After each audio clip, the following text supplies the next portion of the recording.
What's up, CJ? Welcome to the world of Celicas. I'm so happy to hear that you have the same generation and even the same base model ST with a 7AFE that I started with. You want some cruising with a little bit of speed, according to your comments. You have two options, 1MZFE or 3MZFE. It's basically the same motor. It's a Camry V6 or a 3S GTE.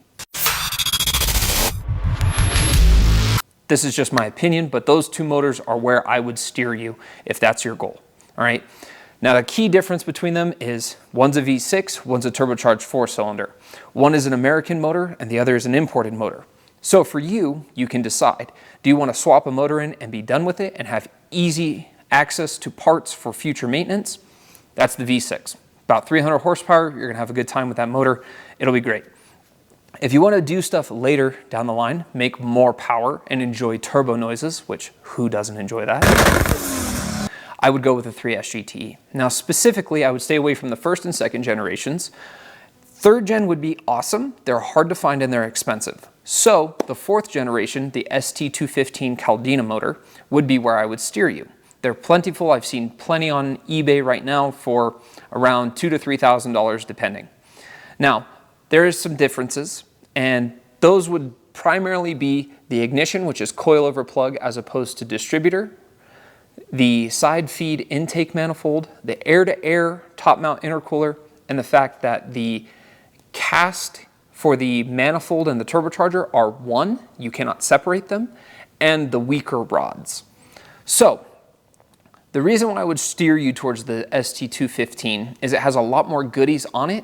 And if you're going to tune things down the line, you're going to swap the manifold and the turbocharger, and you're going to build the rods and the bottom end and the pistons. So all of those weaknesses don't really work against you during the initial engine swap. The only thing that you're going to have to consider is, do you want to cut a hole in your hood so that you can divert air right onto the intercooler, which is mounted on top of the motor? Don't do that. It'll be ugly. It's off center. Don't do that. Or would you rather just go front mount?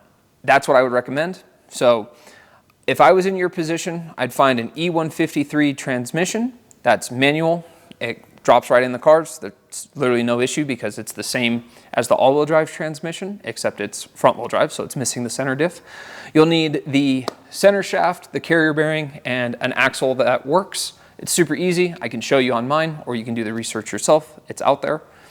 And mate that to the ST215, go to front mount intercooler, stock ECU, stock turbocharger, sayonara. You're off to the races and you'll have a really great time with that. That's my recommendation, dude. If you need any more help, just let me know. You can comment and I'll respond, or you can just slide in my DMs, man. Check 6gc.net for better information, more in-depth information, or you can always just hit me up and like I said, I'll help you. Anyways, man, welcome to the world of Celicas. I hope you enjoy yourself and don't ever quit. Hondas are stupid and Toyotas are the best. Later.